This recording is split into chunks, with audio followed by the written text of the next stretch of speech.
নমস্কার। এই মুহূর্তের সবচেয়ে বড় খবর, শিক্ষক আন্দোলন। শিক্ষক আন্দোলন করার জন্য এই শোকেস খেয়ে গেল শেষ পর্যন্ত শিক্ষকরা।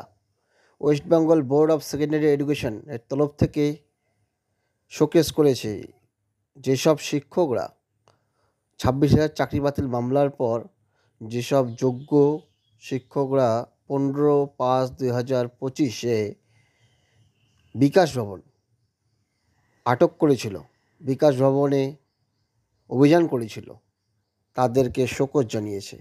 কারণ এই শোকেজে মূল বিষয় দেখিয়েছে যে বিকাশ ভবনের মধ্যে অনেকগুলো ডিপার্টমেন্ট রয়েছে, অনেকগুলো অফিস রয়েছে, যেমন এসএটি, এসভিসি, এগুলো। এই অফিসগুলো তারা রংফুলি আটক করে দেয় এবং তার সঙ্গে সঙ্গে বিকাশ ভবনে কর্মরত যেসব অফিসার বা স্টাফ ছিল তারা ফিজিক্যালি ম্যান হেল্ডেড, মানুষের দ্বারা শারীরিক আক্রান্ত এবং ভার্বালি অ্যাবিউজড হয়েছিল এবং তারা এক্সট্রিম ট্রমাতে রয়েছে।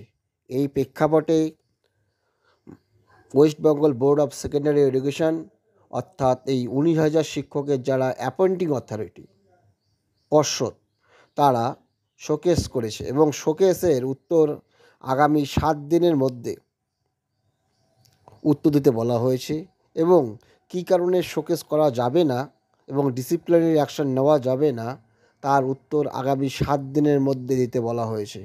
শেষ পর্যন্ত শোকেস করা হলো আন্দোলনরত শিক্ষকদের, শোকেস করল West Bengal board of secondary education. আপনাদের মতামত কী? এইভাবে শোকেস করার কারণ কী?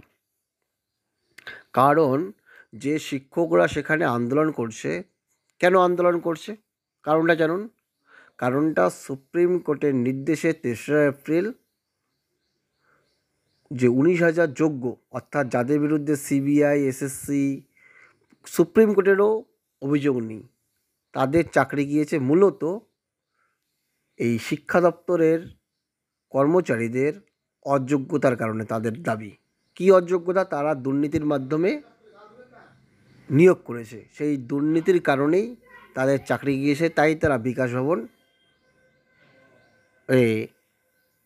অভিযান করেছিল। এটা বুঝতে হবে। তাহলে মূলত তাদের যে আজকে যেসব শিক্ষকদের আজকে চাকরি সুপ্রিম নির্দেশে চলে গেল, কাদের অপদস্থতায়? আন্দোলনকারী দাবি যে বিকাশ ভবনের কর্মচারীদের বা শিক্ষা দপ্তরের, রাজ্যের শিক্ষা দপ্তর বিকাশ ভবনের কর্মচারীদের অপদস্থতা বা অযোগ্যতার দরুন, তাই তারা বিকাশ ভবন অবরোধ করেছিল। এই প্রেক্ষাপটের উপর দাঁড়িয়ে যেসব আন্দোলনকারী অংশ নিয়েছিল তাদেরকে West Bengal board of secondary education showcase letter পাঠিয়েছে। মূলত এই কারণে যে বিকাশ ভবনে অনেক অফিস রয়েছে শিক্ষা দপ্তর ছাড়াও, সেই অফিসের স্টাফদের সেদিন শারীরিক নির্যাতন এবং মুখের মাধ্যমেও ভার্বালি অ্যাবিউজ করা হয়েছে, তাই তারা মানসিক ট্রমায় রয়েছে। এই কারণে তাদের আন্দোলনকারী শিক্ষকদের শোকেস করা হলো বলে সূত্রের খবর। ধন্যবাদ।